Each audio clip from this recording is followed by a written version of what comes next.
اعوذ باللہ من الشیطان الرجیم بسم اللہ الرحمن الرحیم الحمد للہ نحمدہ ونصلی علی رسولہ الکریم والمہدی الموعود علیہ الصلاة والتسلیم وعلی آلہما واصحابہما اجمعین اما بعد فقال اللہ سبحانہ وتعالی فی القرآن المجید والفرقان الحمید فاعوذ باللہ من الشیطان الرجیم بسم اللہ الرحمن الرحیم یا ایہا الذین آمنوا اطیعوا اللہ ورسولہ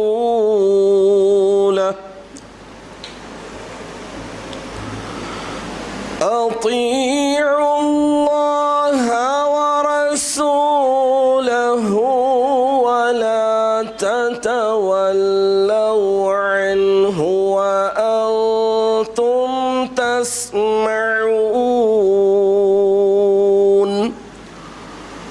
صدق اللہ العظیم۔ سورہ انفال آیت نمبر 20۔ حاضرین محترم، ہمارا سب کا یہ عقیدہ اور ایمان ہے کہ جتنی مخلوقات ہے کائنات میں پھیلی ہوئی، ان ساری کی ساری مخلوقات کا مالک اور خالق ایک ہی ہے، وہ ہے اللہ جل شانہ۔ اور اس نے جتنی مخلوقات پیدا کی ہیں اور یہ کائنات بنائی ہے، اس کائنات کے بنانے اور مخلوقات کے پیدا کرنے میں اللہ سبحانہ تعالیٰ کا بھی ایک منشا ہے، ایک مقصد ہے، اور وہ مقصد ایک حدیث قدسی میں یوں آیا ہے۔ اللہ تعالیٰ، حدیث قدسی کا مطلب یہ ہے کہ وہ حدیث جو اللہ کے رسول صلی اللہ تعالیٰ علیہ وسلم بیان کر رہے ہیں، لیکن اس حدیث میں کہنے والا، فرمانے والا اللہ ہوتا ہے، اسے حدیث قدسی کہتے ہیں۔ تو حدیث قدسی میں اللہ تعالیٰ ارشاد فرما رہے ہیں کہ کنتو کنزن مخفیًا، میں پوشیدہ چھپا ہوا خزانہ تھا۔ فَأَحْبَبْتُ، میں نے چاہا، ان اعرفا، کہ اپنا تعارف کراؤں، اپنی پہچان بناؤں، اپنا انٹروڈیوس کراؤں۔ اللہ ارشاد فرما رہے ہیں کہ میں پوشیدہ خزانہ تھا، میں نے چاہا کہ میں اپنا تعارف کراؤں۔ فَخَلَقْتُ الْخَلْقَ، تو ایسی صورت میں نے مخلوقات کو پیدا کر دیا۔ فَعَرَفُونِي، لہٰذا تم مجھے پہچانو۔ تو تخاطب، مخاطبت ہے ساری مخلوق سے، اور یہ بات طے ہے کہ انسان کو اللہ نے اشرف المخلوقات بنایا، لیکن جتنی مخلوقات کائنات میں بکھری ہوئی ہے، پھیلی ہوئی ہے، وہ اپنے اپنے انداز میں، اپنے اپنی بولیوں کے ساتھ اللہ کو پہچاننے کی کوشش اور جستجو کر رہی ہے۔ تو انسان تو اللہ کی سب سے اعلیٰ مخلوق ہے، اشرف مخلوق ہے، عقل و شعور دیا ہے اللہ تعالیٰ۔ تو اللہ سبحانہ و تعالیٰ چاہتے یہ ہیں کہ ساری مخلوقات میں جو اشرف ہے، جو اعلیٰ ہے، وہ میرا اپنا بن جائے، انسان اللہ کا بن جائے، اور انسان اللہ کو چاہنے لگ جائے۔ تو چاہنے جب لگ جائے، اللہ اسے بنانا چاہ رہا ہے، تو کچھ رولز ریگولیشنز، کچھ قواعد، کچھ اصول، محبت کے تقاضے، چاہنے کے تقاضے، سلیقے، قرینے، یہ اختیار کرے انسان۔ اللہ سبحانہ و تعالیٰ اس کے لیے بتا دیا کہ اطاعت، پیروی کرنا، حکم کو ماننا، سر تسلیم خم کرنا۔ میں نے آپ کے سامنے سورہ انفال کی آیت نمبر 20 کی تلاوت کا شرف حاصل کیا. اس میں اللہ تعالیٰ راست انسانوں سے مخاطب نہیں ہے، سارے انسانوں سے نہیں، بلکہ صرف انسانوں میں بھی وہ، ساری مخلوقات میں افضل اور اعلیٰ انسان، انسانوں میں افضل اور اعلیٰ ایمان والے، ایمان والوں سے مخاطب ہے، سارے انسانوں سے نہیں. کیونکہ اللہ تعالیٰ کی قدیم سے سنت ہے کہ انسانوں کی اکثریت، بہت بڑی تعداد، بہت بڑی میجارٹی ایمان والی نہیں ہوگی، سرکش ہوگی، نافرمان ہوگی، گناہ گار ہوگی، دنیا کے عیش و عشرت میں گرفتار ہو کر اللہ کے احکامات کے خلاف زندگی بسر کرے گی. تو ماننے والے تھوڑے. اب ان ماننے والوں کو اللہ تعالیٰ منوا رہا ہے، حکم دے رہا ہے کہ یا ایھا الذین آمنوا، اے ایمان والو، اطیعوا اللہ، اطاعت کرو، پیروی کرو، ایسی پیروی کرو جیسے بتایا گیا ہے، مثال دی گئی ہے کہ جانوروں میں 2 جانور بڑے وفادار ہوتے ہیں، اپنے مالک کے حکم کے یعنی اشارے پر عمل کرنے کے قابل ہوتے ہیں. بلکہ یہ کہ آج کی سائنس بھی ثابت کر رہی ہے کہ وہ جانوروں میں سونگنے کی حس زیادہ ہوتی ہے، تو سونگ کر بھی اپنے دوست اور دشمن کو، اپنے مالک کے دوست اور دشمن کو پہچان لیتے ہیں. وہ 2 جانور ہیں، گھوڑا اور کتا، جو اپنے مالک کے حد درجے وفادار ہوتے ہیں، اپنی جان پر کھیل لیتے ہیں. تو آج کل تو گھوڑوں کا دور نہیں رہا، لیکن جو دور گھوڑوں کا تھا، گھوڑوں کی جو پرکھ رکھنے والے تھے، گھوڑوں کی نسلوں پر عبور رکھنے والے تھے، وہ جانتے تھے اچھی نسل کے گھوڑے کو اس لیے لیتے تھے کہ وہ ہماری جان کی حفاظت کرتا ہے. جس طرف گھوڑا رواں دواں ہے، اگر آگے دشمن ہے تو وہ دشمن کی بو کو محسوس کر کر ہنہنانے لگتا ہے اور اپنے قدم روک لیتا ہے اور پلٹ جاتا ہے. تو میں عرض کر رہا تھا اطاعت، پیروی، حکم ماننا، تابعداری. تو کم از کم ہم ان 2 جانوروں سے نصیحت حاصل کر سکتے ہیں. گھوڑے کو بھی دیکھ لیجئے آپ، ایک چیز لگائی جاتی ہے، اسے انگلش میں بلنکر کہتے ہیں، ایسا جو لگا ہوا ہوتا ہے، 2 طرف بھی خوبصورت سجا کے مسالہ لگا کر کے ایسے لگا دیتے ہیں. اس کی وجہ یہ ہے کہ گھوڑے کو یہ بتایا جاتا ہے کہ ادھر ادھر نہیں دیکھنا، منزل کی طرف. تو ایک مومن بندہ ہمیشہ 4 دشمنوں میں گھرا ہوا ہے. 4 بڑے دشمن ہیں جو اطاعت اور پیروی سے روکنے والے ہیں. مہدی موعود برحق علیہ السلام ارشاد فرماتے ہیں، دشمن کے 4 ورڈ، دال، شین، میم، نون. دال سے دنیا، سین سے شیطان، میم سے مخلوق، نون سے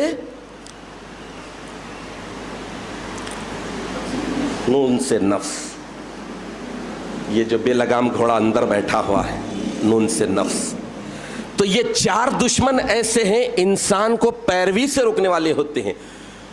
اور پیروی سے روکنے اللہ سبحانہ و تعالیٰ بتا رہے ہیں کہ اے ایمان والو، اطیعوا اللہ والرسول، بلنکر لگا لو اللہ کے رسول کی، اللہ کی اور اللہ کے رسول کی.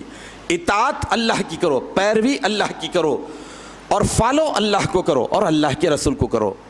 ایک ہی آیت میں یہ بھی بتا دیا گیا کہ پیروی کس کی کرنی چاہیے اور کیسی کرنی چاہیے. وَلَا تَتَوَلَّوْا عَنْهُ، اور تم منہ مت پھیرو، روگردانی مت کرو، ہنہناؤ نہیں، بلکہ اور ایسے مت ہو جاؤ کہ نہیں سنے جیسے، بلکہ سب چیز کو سنو، سن کے پیروی کرو. تو اسلام کا ورڈ ہی بتاتا ہے، اسلام، اسلم یسلم، اسلام کے معنی ہیں گردن نہادن، گردن جھکا دینا، سرنڈر کر دینا، حوالے کر دینا، اپنے آپ کو سونپ دینا. سونپ دینے کے بعد ہی، اب آپ دیکھ لیجئے، جب آدمی مینٹلی اور قلبی اعتبار سے، دماغی اعتبار سے، روحانی اعتبار سے، سب اعتبار سے جب کسی کی طرف مائل ہوتا ہے، جھکتا ہے، جب کسی کو چاہتا ہے اور اس کی دل میں قدر ہوتی ہے تو خود بخود اس کے بعد اس کے دل میں جذبہ ابھر جاتا ہے کہ انہیں جو کہہ رہا ہے صحیح، جو بات بتا رہا ہے میرے فائدے کی ہے. تو اللہ سبحانہ و تعالیٰ بتا رہے ہیں کہ یہ میں پوشیدہ خزانہ، یعنی اللہ کی ذات پوشیدہ خزانہ تھے، اور مخلوق کو پیدا کیے تو معرفت کے لیے. تو معرفت کے لیے آدمی کو اطاعت اور پیروی کرنی پڑے گی. اللہ کو چاہنے کے لیے، اللہ کو پسند کرنے کے لیے، اللہ کو پانے کے لیے، اللہ کو حاصل کرنے کے لیے ضروری ہے کہ آدمی اطاعت کرے اللہ کی اور اللہ کے رسول کی. اسی بات کی آیت شریفہ میں حکم دیا جا رہا ہے ایمان والوں کو. خاص توجہ کی بات یہ ہے، ایمان والوں کو حکم دیا جا رہا ہے، غیر مومن کو نہیں، تمام لوگوں کو نہیں. یا ایھا الناس نہیں کہا گیا، جیسا قرآن کا مزاج ہے کہ جہاں پر بات سارے انسانوں کے فائدے کی ہوتی ہے، سارے انسانوں کو مخاطب کرنے کے لیے کہا جاتا ہے یا ایھا الناس قد جاءکم من اللہ نور و کتاب مبین.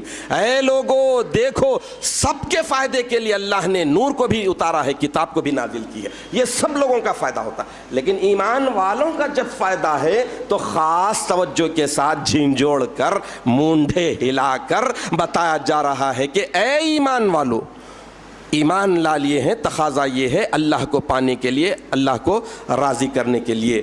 تو اس طرح ہر کوئی پرواز نہیں کرتا. شوق پرواز کا رکھتے ہو تو شاہین بنو. ایمان والے ہیں تو اب اس حساب سے دیکھیے، شوق پرواز کا رکھتے ہو تو شاہین بنو. یوں تو کوے بھی فضاؤں میں اڑا کرتے، تو شاہین بننا چاہیے. شاہین بننے کے لیے، اللہ کو پانے کے لیے زیادہ اطاعت کرنا پڑتا. اور یہ مقدس مہینہ رمضان المبارک کا، یہ مقدس مہینہ ایسا مہینہ ہے، بتا رہا ہے کہ نماز بھی آسانی کے ساتھ پڑھی جا رہی ہے. صدقہ و خیرات، پہلے ہاتھ ڈالتے تو چھوٹا سکہ کون سا ہے وہ دیکھا جاتا تھا، اور رمضان المبارک میں دل بڑا ہو جاتا، جیب بھی بڑا ہو جاتا، نوٹ بھی بڑی نکلتی. کیوں؟ اللہ کی رضامندی کے لیے. تو ہر کام زیادہ کرنے کی طرف ہوتا ہے. تو اطاعت اور پیروی کی جتنی تربیت، جتنی تعلیم، جتنی پریکٹس رمضان المبارک میں ایک مومن بندے کو اسلام دیتا ہے، قرآن دیتا ہے، کسی اور مہینے میں نہیں ہوتی. اور آپ دیکھ لیجئے کہ اطاعت، پیروی، اللہ کا حکم ماننا بلا چوں چرا، بلا ریزن جانے، بغیر کسی مشقت کے. نماز جھکنے سے کیا ہو رہا، رکوع میں کیا مل رہا، وضو کرنے سے کیا مل رہا، یہ سب دیکھے بغیر. حاکم کا حکم ہے، آقا نے حکم دیا، غلام نے مان لیا. یہ نہیں کہ کیسے کدھر. اب ایسی صورت میں دیکھیے کہ ساری حیات پاک بزرگان دین کی، انبیاء کرام کی بتاتی ہے، میں ایک ہی نبی کی اطاعت اور فرما برداری کی ایک وہ بات کو پیش کرنے کی سعادت حاصل کروں گا جو دنیا کا بچہ جانتا ہے، اطاعت اور پیروی کی. اللہ سبحانہ و تعالیٰ چاہ رہے ہیں کیا، حکم کیا دے رہے ہیں؟ چاہ رہے ہیں کہ اپنے خلیل کو قریب تر کر لیں، محبت کرے، اور خلیل کو دیکھے ٹٹولے کہ ابراہیم مجھ سے محبت کرتے ہیں، میں مجھے اپنے آپ کو مجھے سونپے ہیں، یا پھر ان کے دل میں کسی اور کی محبت ہے. تو اللہ سبحانہ و تعالیٰ یہ نہیں کرے کہ ان کے بیٹے کو غائب نہیں کر دیے، چھین لیے نہیں، چھپا دیے نہیں. حکم یہ دیے اپنے ہاتھ سے، اپنے ہی ضعیفی کی اس ثمرے کو، اس فرزند کو ذبح کرو. ابراہیم، محبت کا پیمانہ دیکھنا ہے، محبت کا امتحان ہے. تم پسند ہم کرتے ہیں، چاہتے ہمیں ہیں، یا پھر یہ بیٹا، یہ تمہارا بیٹا تمہیں عزیز ہے. تو آپ دیکھ لیجئے، اطاعت تھی، حکم، حاکم کا حکم تھا. حضرت ابراہیم علیہ السلام آگے بڑھے. کون آیا؟ سب جانتے، لائیو ٹیلی کاسٹ سے بتایا جاتا. کنکریاں مارتے، 7 کنکریاں. کسے مارتے؟ شیطان تو وہاں ہے نہیں. شیطان کا جو مقام تھا اس پر، وہاں پر ایک پلر بنا دیا گیا، اسے مارتے. تو حضرت ابراہیم علیہ السلام گئے، پہلے چھوٹا شیطان آیا، بھٹکانے کی کوشش کرا، اس سے کام نہیں چلا. اپنے بڑے کو میڈیم کو بھیجا، اوسط درجے کا شیطان وہ آیا، کام نہیں چلا.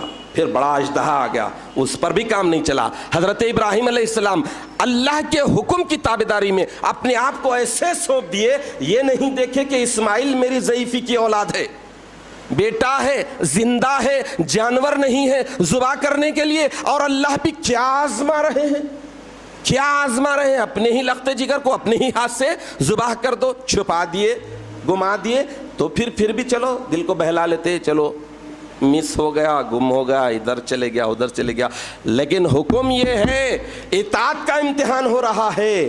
اس لیے شاعر کہتا ہے اطاعت چیز ہے کیا اور تسلیم و رضا کیا ہے۔ خلیل اللہ سے پوچھو، ذبیح اللہ میں دیکھو،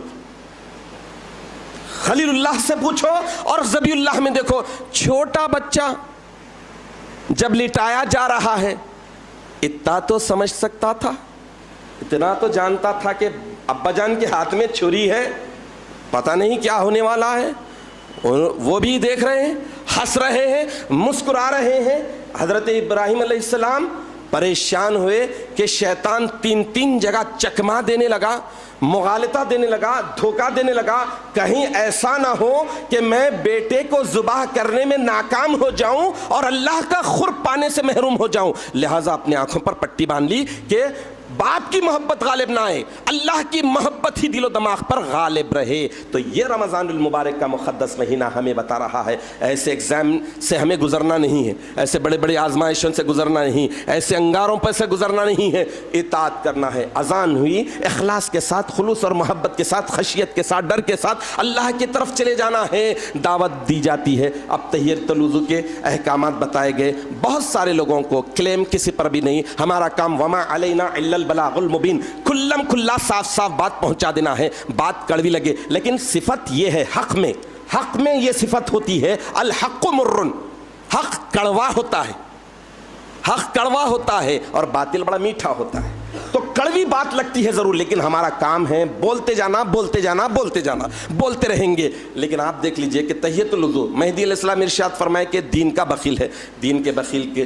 اب آپ دیکھ لیجئے فائدہ کس کا، نقصان کس کا؟ اگر تحیۃ الوضو میں نہیں پڑھا تو نقصان کس کا ہے؟ میرا ہی نقصان ہے، یہ سمجھنا ہے۔ آپ دیکھ لیجئے کہ عموماً تحیۃ الوضو چھوڑا جاتا، تو اطاعت کہاں ہوگی، پیروی کہاں ہوگی؟ پیروی مکمل ہونا ہے، نماز کے لیے آ رہے ہیں، دعوت میں جاتے ہیں تو بہت پہلے جاتے، بہت دیر تک دعوت میں رہتے ہیں تاکہ انٹرٹین پورا ہو، سارا فائدہ اٹھائے، تقریب کا پورا فائدہ اٹھائے۔ اور ادھر دعوت میں آ رہے ہیں، یہاں دعوت میں آ رہے ہیں، بے دھڑک اللہ سے راز و نیاز ہونے والے ہیں، اپنے پرابلمز پیش کرنے والے ہیں، بیچ میں کوئی نہیں ہے، بے دھڑک ہر چیز پیش کی جانی ہے۔ تو وہاں پر ادب کے ساتھ، وضو کے ساتھ، تحیۃ الوضو کے ساتھ، سنتوں کے ساتھ آئے نا، آنا چاہیے نا۔ یہی بات ہم ہمیشہ کہتے ہیں، کہتے رہیں گے مرے دم تک، لیکن عموماً ہوتا کچھ اور ہے۔ اللہ کا واسطہ ہے میرے بھائیوں، ذرا سوچو کہ وقت دے رہے ہیں، ذرا پورا وقت دیجئے نا، عمل کر رہے ہیں ذرا پورا کیجئے نا، فائدہ پورا لیجئے تو اس میں بڑا لطف آئے گا، اطاعت صحیح ہوگی، پیروی صحیح ہوگی۔ اللہ سبحانہ وتعالی ارشاد فرما رہے ہیں کہ اے ایمان والو اطیعوا اللہ ورسولہ ولا تتولوا عنہ وانتم تسمعون، اور ایسے منہ مت پھیر لینا اور ایسے نہیں ہو جانا کہ سنا ہی نہیں تھا، سن لیے، معلوم ہو گیا تحیۃ الوضو کی کیا فضیلت ہے، وضو کی کیا فضیلت ہے، تو تحیۃ الوضو پڑھنا چاہیے۔ 2 رکعت پڑھنے میں کتنا فائدہ ہے، کتنی چیز۔ اللہ کے رسول صلی اللہ تعالیٰ علیہ وسلم اپنے آگے بلال حبشی کو دیکھ رہے ہیں، اوہ اللہ اکبر، سبحان اللہ۔ معراج کے عظیم واقعے میں جہاں پر اللہ سبحانہ و تعالیٰ کے اللہ سبحانہ و تعالیٰ اپنے حبیب کی آمد پر ساری کائنات کو سجا دیا تھا، فرشتے حیرت زدہ تھے، کیا قیامت برپا ہونے والی ہے، کیا کون سا جشن ہے یا کیا بات ہے۔ تو یہ موقع پر، ایسے عظیم موقع پر حضور اکرم صلی اللہ تعالیٰ علیہ وسلم کے آگے چلنے کی آواز آ رہی ہے، اللہ کے رسول کے ادنا غلام کی، بلال حبشی کی آ رہی ہے۔ کس وجہ سے؟ یہی تحیۃ الوضو کی وجہ سے۔ تو میں سمجھتا ہوں کہ الحمدللہ انشاءاللہ آپ پورے لوگ عہد کریں گے کہ آج کے بعد تحیۃ الوضو نہیں چھوڑیں گے۔ وما علینا الا البلاغ۔